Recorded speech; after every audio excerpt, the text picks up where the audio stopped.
Good afternoon. Dr. Ken Nordberg with a special seminar about our 2021 Spring Scouting this year. As usual, it was John and I, who usually scout together, we're on this trip. And with us, we have a special friend, Rick Beeson, Regent Emeritus of the University of Minnesota. He's an avid whitetail hunter, and he has a special interest in our wolf and deer studies in my study area. It was a lot of fun having him along. He's a real trooper, this guy, and he's going to be hunting with us this fall. So, here we go. Good afternoon, guys. Dr. Ken Nordberg, you see in the background here, I'm in a different place right now. It's the fourth day of our spring scouting trip, and it's been a rough, hard job. The primary purpose of this trip was to locate more bucks to hunt this fall.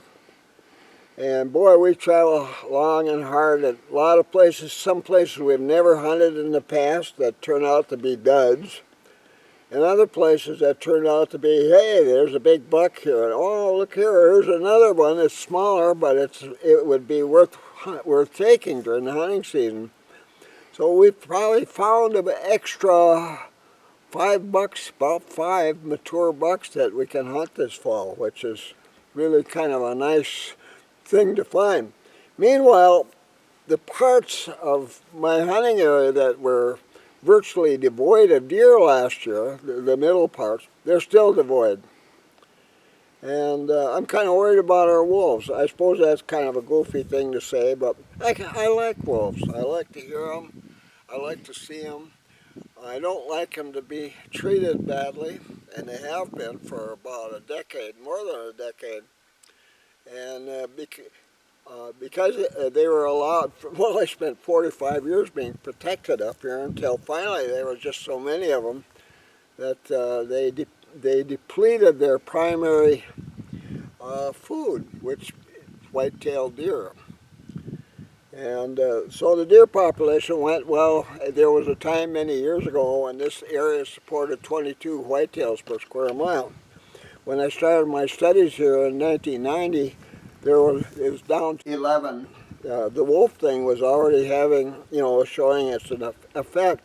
And the numbers of deer here have been dwindling ever since. And now they've dwindled to, I think it's safe to say, a historic low in this part of Minnesota. So now that wolves are off the endangered species list, something will be done in the near future to start reducing their numbers. Well, some crazy things have been happening up here because they've been finding it hard to find food here. I won't go through all the ways we know that what's happening, but there's been a lot happening. But our wolf packs are becoming smaller and smaller. Last year, our pack consisted of 3 wolves. We haven't sighted no young wolves in this area. And the numbers of older wolves have been becoming smaller. And when they get to be smaller, it's harder for them to kill older deer and mature whitetails. Mature whitetails can outrun them. But in groups, they can set up hunts and take older deer using special techniques that just can't work when you have small numbers of wolves trying to do the same job. So these wolves have been having a hard time finding food. Well, this trip we haven't heard any wolf hauls. Normally we find a lot of wolf droppings in our hunting area. And we certainly did last fall, especially along one old logging trail up there. And it seemed like every few hundred yards there was more. This year, while we were scouting up there, we found very few. And in fact, there was only one that was really fresh, and it appeared to be filled with beaver fur. All the scats, or wolf droppings, whatever you want to call them, that we saw here last fall during our hunting season are still there. They're all dried up and white, because they're all filled up with ground bone. That's kind of characteristic of older wolf droppings. They're pure white, and you'll see a picture of it.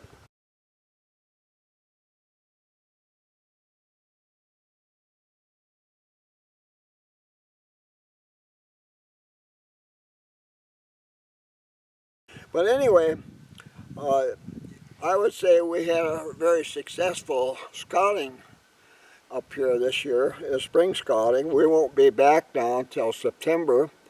That's when we'll be spending time selecting stand sites for opening weekend and approach trails to get to them and things of that sort.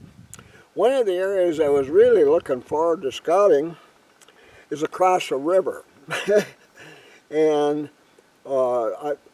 this area across the river, as far as I know, there's never been any, we never heard of any shooting there all these years, 31 years. And it's a long way from any road. And I thought this year we're going to cross that river using hip boots and scout that area. Well, the beavers have dammed up that river, and holy cow, it's full of water, real deep water all around there, and dropping huge trees, and man, it's just a mess, and the river is really wide there now.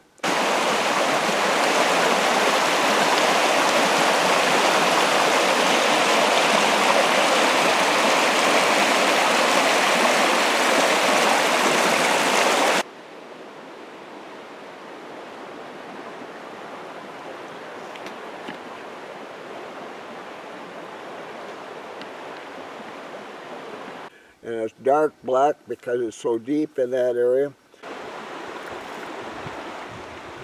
And those beavers are trying, it looks to me like they're trying to get their dam built up quickly so they have plenty of water to protect them. And there's probably a good reason for that, because over here, not far from where I'm sitting right now, is a whole series of beaver ponds. And those beaver ponds have been there for 31 years, and with beavers active in them and maintaining their dams.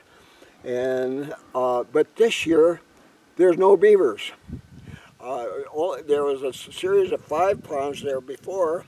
There's only one now that's filled, and part of the dam on that one has broken away, and there's no evidence of beavers filling it in. So here this dam is low, and that's where the water flowed through.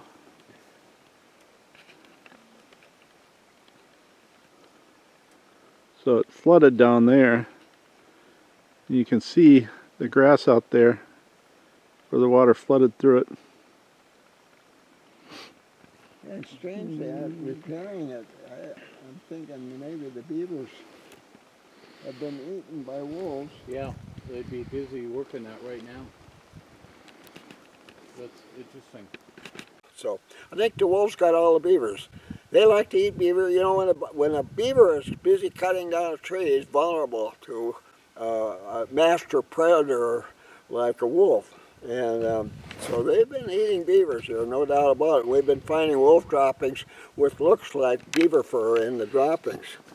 So that's what it looks like here today. Now, with a little luck, we'll have a good season. I think this year we'll maybe take 2 or 3 bucks, and maybe even 4, we'll see. And so I'm a little excited about that. But one of the things that I don't like about it is that we're sure going to have to travel a lot further in the dark to get to stand sites to hunt these deer. They're much farther away from our camps. So we're kind of used to it. But this old man, my hips are starting to give me a problem on these long, rugged hikes. And I managed to get out there every day. But by the end of the day, I was starting to move a little slowly. Have to take stops there, kind of rest my hips. But I'll be able to get around. I think I'll be able to get into some places where we know there are some bucks here several times this hunting season. So I feel like my odds are pretty good. Well, these youngsters of mine, my sons, they're in their 50s and 60s. They'll they'll be able to get to all these areas much easier than I will. So I think we'll have a happy deer camp this year. But either way, we love this country. It's beautiful back in here, and even if we only thought we could only take one buck a year, the dozen of us, you know, in all our tents, we'd do it just to come back to this wonderful place every year. So that's an important part of deer hunting to us, and so that's what we'll be doing. Setting up our little villages out here with tents that are completely self-sufficient. We don't have, once we're in here setting up and set up, we don't have to go anywhere to get anything. Food, fuel, nothing. We're self-sufficient until the time we finally decide to leave to go home. That takes some doing. A lot of guys think, oh boy, you guys do all kinds of work. How can you stand that? Well, we don't look at it as work. You know, it's not that they're crazy, but we've learned over the years that doing what we do to get set up to go deer hunting greatly improves our hunting success. Hey guys, we're 3 miles from the Canadian border. Scouting, spring scouting, and it's cold. It snowed here last night. Snow's melting now, so it's warming up a little bit. We're a mile from where I parked my pickup, over a mile. And in all that distance, we have seen no deer signs. It looked like it was going to be a continuation of last year. But when it says we were going to get into areas we haven't hunted in a long time, and areas that have been off-range, places where no doe ranges, nothing over here. It was just kind of a area that deer didn't seem to want to live in for 31 years. But here we are. Now, since we started, in the last, 200-300 yards, we have found quite a few very fresh droppings.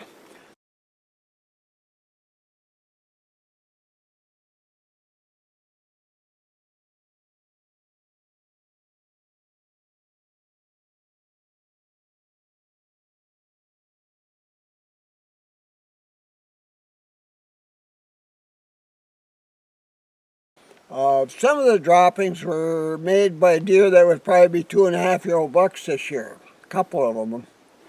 But this one here, this buck has slightly more than 5/8" droppings right now. And by fall there'll be 3/4" droppings.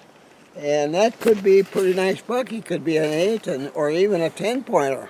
Maybe not quite the bulk in his antlers that an older buck would have, but still pretty decent buck. And considering the shortage of deer in this country, it's kind of exciting. This is the first exciting find we've found today. But boy, have we come a long way before we found this. And we're in some pretty rough country, a lot of blowdowns, and it's tough getting through here, but we're going to hunt here this fall. We're going to get a buck out here. I think I'll stay in camp when the boys bring this one out. In this area, we finally came to a spot where John and I had previously found a buck bedding area about 3 years earlier. And upon getting closer to that spot, we hit bonanza.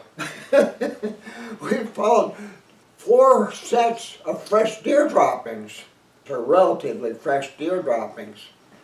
They were not clumped, which means they weren't made last fall. These droppings were made more recently. And these deer were not in that area during winter. They were in their wintering area quite a few miles west of this area. So these droppings were made since they had returned to their previous home range after snow melt in the spring. So these droppings were maybe 1 to 3 weeks older when we found them. But it was bonanza because one set of droppings was 3/4 of an inch long, another set was an inch long, and another set was an inch and an eighth long. 3 big bucks. That's not unusual, you know. Most square miles in the past in this area always had at least 3 to 5 mature bucks living in it. Well, here we had 3 of them, big ones. These are trophy class bucks, any one of them, with droppings that size, which will be a little bit longer this coming fall. Bucks to get excited about. a spring scouting trip that finally provided some information about some bucks that we'd really like to take. Now, the place where my son Dave got his buck last year, there was 2 other bucks. We recorded them on my trail cam that was set near the gut pile of the buck that he took. He took a 10-pointer there last year. And the 2 other bucks that were there were actually even larger. So, you know, there was 3 good-sized ones in that area as well. But this was quite a few miles from that spot. But we haven't found big bucks in our hunting area now for a couple of years. And to make a find like that, it was pretty exciting. But big droppings like that. So, like I say, they weren't clumps, so they weren't in the fall, and they were made this spring. So these bucks are living in this area. And it appears that we got a square mile here that where we can expect to find these bucks this coming fall. Now there was a 4th set of droppings in there, and they were 1/2-inch droppings. Now, alone. There was no other droppings in the area where these big bucks were bedding or spending time. And these 1/2-inch droppings, therefore, almost certainly were made by a yearling buck, which will trail older bucks around quite a bit during late fall and early winter. And so we actually had 4 bucks in that area. And one was a yearling, and we won't be paying much attention to that one this year, with bigger bucks like that living in the area. Now those bucks could be spread out through that square mile when it comes to fall hunting, so we're going to need to be prepared to hunt other places than just right there. So, but it looks exciting. That was a real excellent find. Made that long trip north worthwhile, just to be able to find droppings of that kind in this area. And it goes to show you, you know, you don't have to find just tracks or antler rubs or ground scrapes to decide where to hunt bucks in the fall. Droppings can provide you with all the information you need to know, and we've taken quite a few bucks over the years with no more information than that, just finding fresh droppings made by a big buck in any one spot.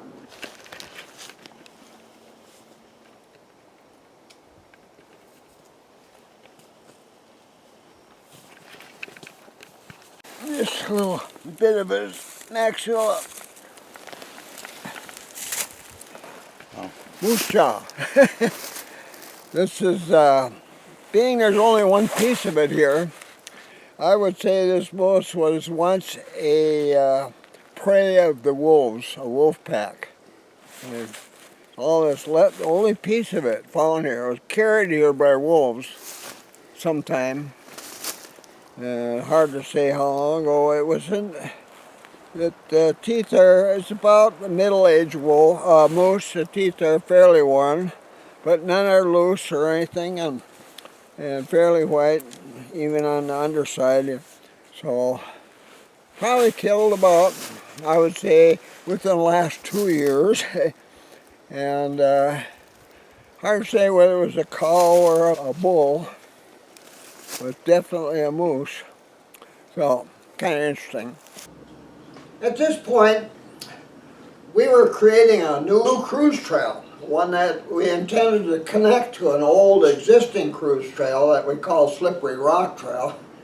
And we were heading west toward a landmark we call Bunyan's Marble, a great big round rock, which is at the end of a trail that we refer to as Bunyan Marble's Trail. And to get there, we crossed a sizable, well, a narrow section of a sizable ash slough, which I haven't been able to get out of my mind ever since we crossed it, because that area, it just, every once in a while we found more deer signs, especially signs made by a doe and with young, a previous year's young. So they were in there. So I'm not sure, but I think that doe home range, and they're usually around 125 acres in size where we hunt, is probably the northwest corner of this vast buck range that we discovered earlier in the afternoon. And it's getting close to two other home ranges we know about. In other traditional buck home ranges, one doe range, we'd call it the Northridge home range, and then to the south of that, the Whale Rock doe home range, and this doe range that we were in when we were crossing this ash slough, and you'll see pictures of it, pretty typical ash slough. We'll call that the Moose Jaw doe home range. Well, that trail in between, the new section that we're going to call that the Moose Jaw Cruise Trail, and it was intended to connect Slippery Rock Cruise Trail with their Bunyan's Marble Cruise Trail. But at the end of this, we were scratching our heads and thinking we need a new cruise trail into that big, vast, square mile buck home range that we discovered, with connecting stand site approach trails, so that we'd have more options for different wind directions to hunt that area. And next time we go north, probably in September, that's job one, to create a new cruise trail that cuts through that whole area away from all these other trails, finally connecting up with Slippery Rock and Moose Jaw cruise trails, and then Bunyan's Marble cruise trail. So that's a lot of trail work. Trail work, most of it is connecting deer trails that lead in directions where we want to go. And we're keeping close track of where we're going with the GPS and compass, maps, things of that sort.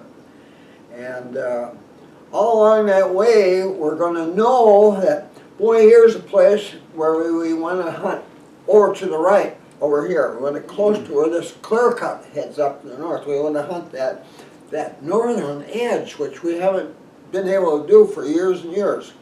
And it'll be things like that. Or I want to get over there and hunt that ash slough, because I think they go there to get water. And there's a lot of grasses there in the summer, which they can eat during the summer as well. And they like to eat ash saplings in early winter. And so it's a food source. But I just can't, I just imagine that could be a really nice stand site in that particular area, near that particular ash slough. But when we look at the maps and think about what we found on that particular day, we just keep finding more and more places where we think we would like to try hunting, and to check them out to see if they'd be good places, and check out to see if we can find mature buck effective stand sites, at these different spots. So that's going to be, it's probably going to be 2 days of work just to get that one particular new cruise trail established this year and marked with fluorescent tacks. Because if we're going to hunt this trail, or Slippery Rock, and that region back there, or Moose Jaw, you got to get going at 5 o'clock in the morning. I mean, it'll take a good hour to get to just about any good stand sites back in that area there. So that's a long way to go. And if you don't have it marked with fluorescent tacks along the way, you're going to have a hard time. You can get lost in there real easily until it gets to be daylight. And if you go west, you'll eventually get back to where you want to be. But it's a lot of work. We don't want that. We want to be able to go march right out there nonstop and get there, before first light in the morning, and so that's important too. But put all these things together for some good buck hunting. So we're looking forward to September. You've heard me talk about ash sloughs with tall grass and puddles of water. Well, this is one. It's a small one, but it's definitely a black ash slough.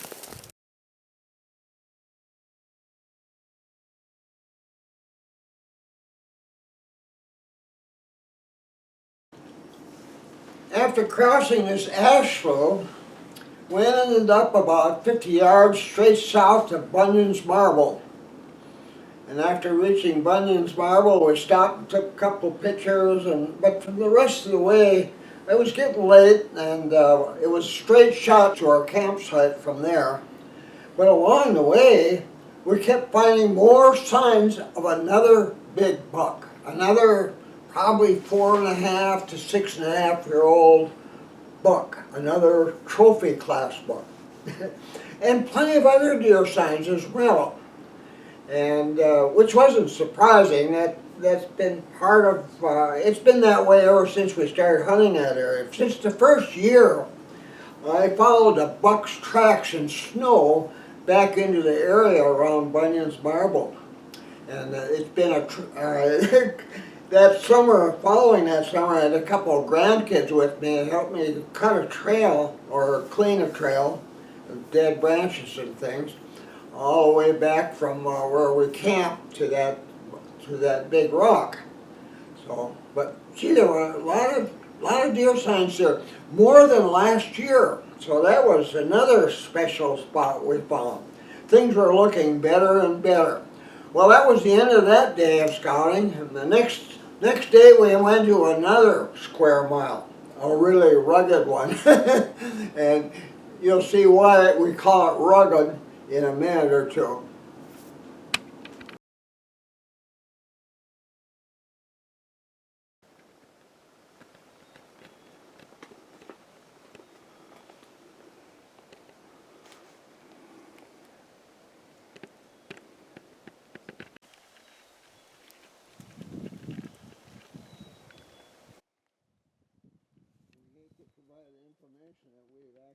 Day 3 ended without us finding many fresh deer signs the entire day in an area that wasn't productive at all during the previous year. We did find some signs out there. I found a trail that had recently been used by a mature buck, and that was kind of exciting to find. In that area, we built a ground blind using natural materials laying on the ground in the area to watch an area down below that has lots of deer trails in it. This area where I saw a young doe last year, and where I found very fresh tracks of a large buck in the area a little while later. So we know there's a buck out there, and from the size of the tracks and droppings I found there, he's a pretty decent buck. So that might be worth a half day hunting, or maybe even 2, this coming fall. Before we built that blind, John and Rick went down to a watering spot on another stream that passes through the area, but they found a lot of doe droppings in that area and beds in deep grasses. So that was an indication that there's at least a few deer in that area.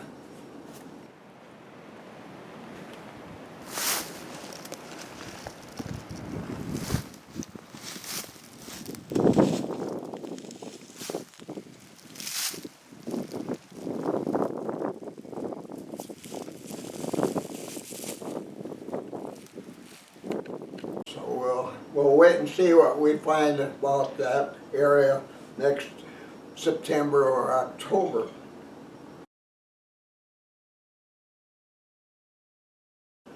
Deer tracks might not be visible or measurable while you're out there scouting for various reasons, like during our latest spring scouting, but you can tell when a trail is being used by deer just the same. Take a look at this trail here. See how those leaves are scuffed up along the trail there? You won't know what side deer recently used that trail, but it was obviously recently used.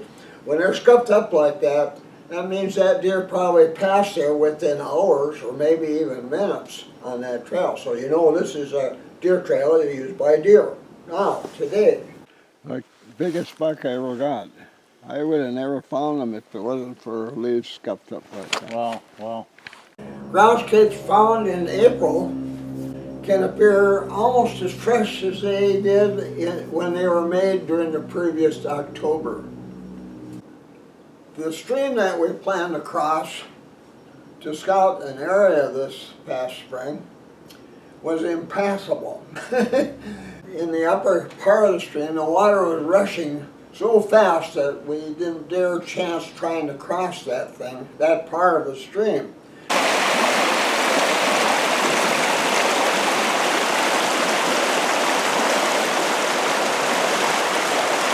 And lower down, the beavers had dammed up to the point where the stream was very wide and deep, deep black water. You know, probably maybe water over our heads in that area, and it looked like it was going to get worse because there's been a lot of cutting in that area by beavers. It's just remarkable the amount of cutting they've been doing.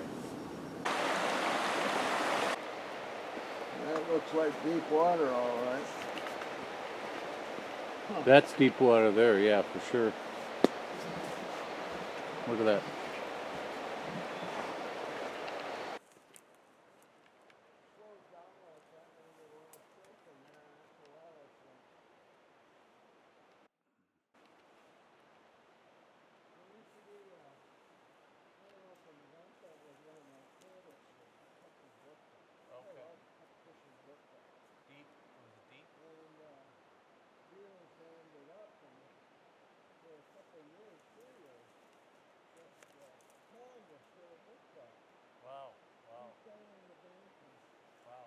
Beavers have been very busy here.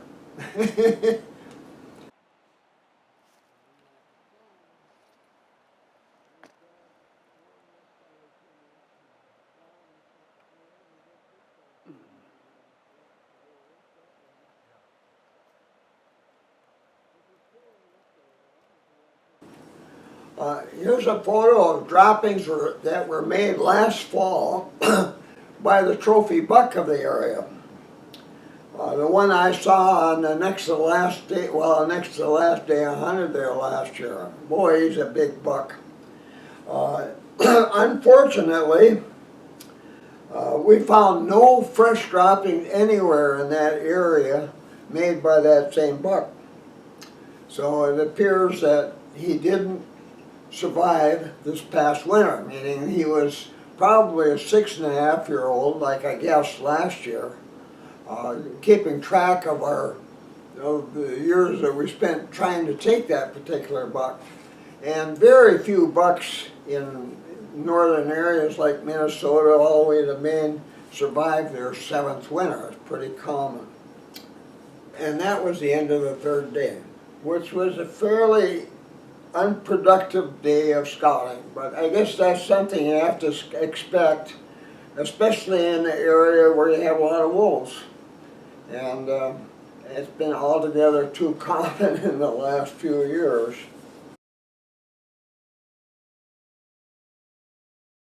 On day 4, we split up a little bit. Well, Rick and I headed off on an old logging trail northwest of our camp looking for droppings, fresh droppings of wolves. John went to one of his favorite stand site areas. While scouting in that feeding area, John found antler rubs in the feeding area that were as fresh in appearance as when they were made last October. Well, maybe later, because some of these antler rubs were made after we left here, after we broke camp and headed home. So bucks do that. Sometimes, well, there's more breeding periods coming up, especially one beginning about the 1st of December, that second breeding period. So there's reasons why bucks would be making antler rubs that late. But take a look at this one. And he was obviously pretty furious when he worked on this tree. Yeah, here's something now. Take a look at these 7/8 inch droppings that John found. While John was scouting there, Rick and I found no fresh wolf droppings or scats along, at least a little over a mile of logging trail. And normally, in years past 30 years, we almost always find lots of fresh droppings made by wolves along that trail, and it's been a nice trail to follow and to get a good look at what wolves have been eating. You know, looking at the hair and teeth you find in the droppings. We break them apart with a couple sticks.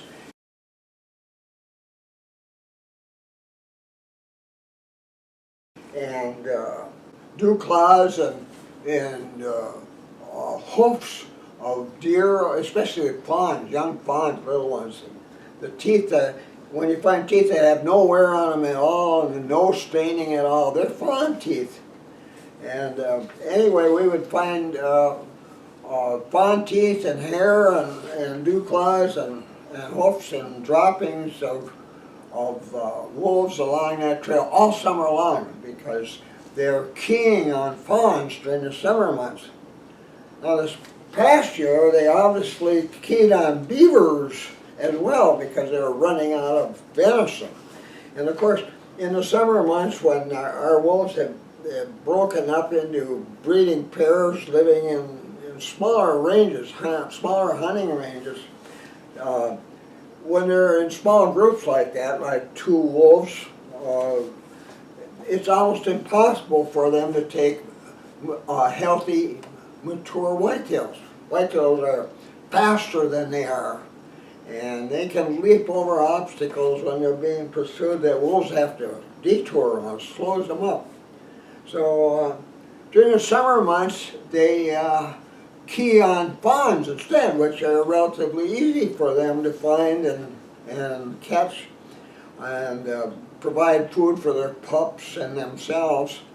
And it might seem strange, it's believed that fawns are odorless, but they aren't. Our wolves find them 3 out of 4. They take 3 out of 4 of our fawns between the month that they were born in May and November 1st every year.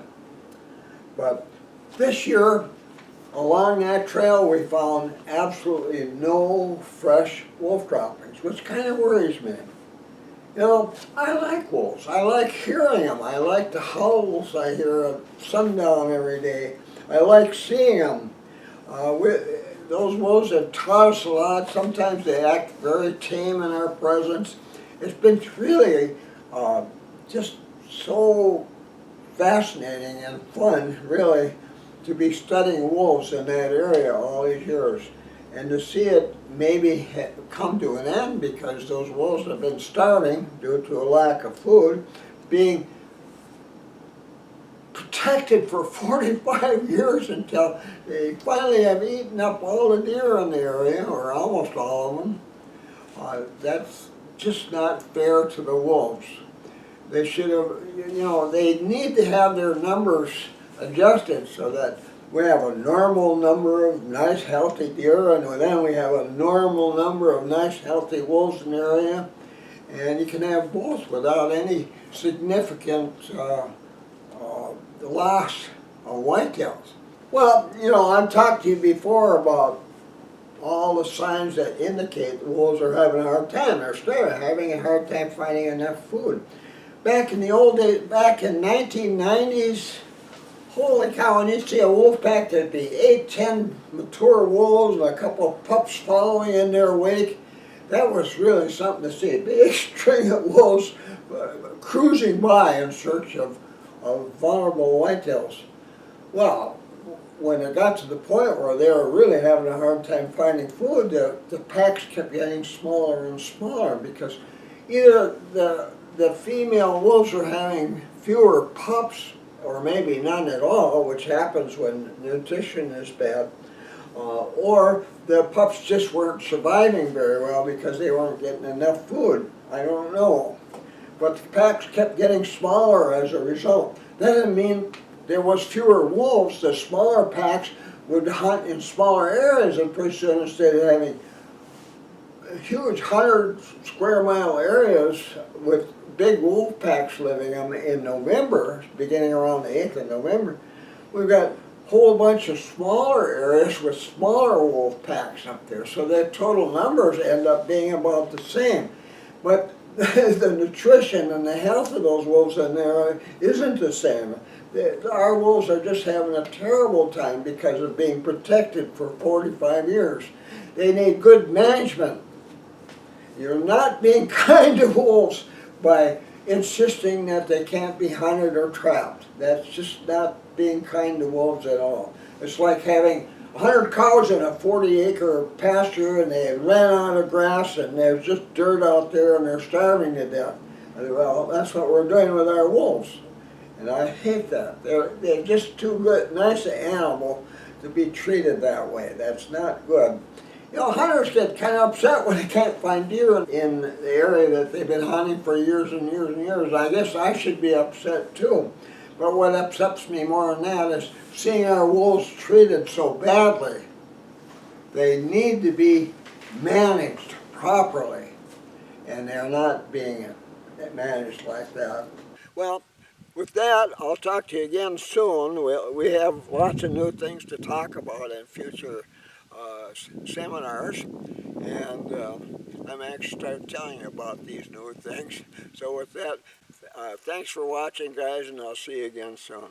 Be sure to visit my website. Here's the link. Here you'll find links to my blog posts, my Twitter account, my YouTube account, my Amazon store with links to my ebooks, my son's eBay store, a money saver if you're ordering from Canada or other countries, my website bookstore, and much more.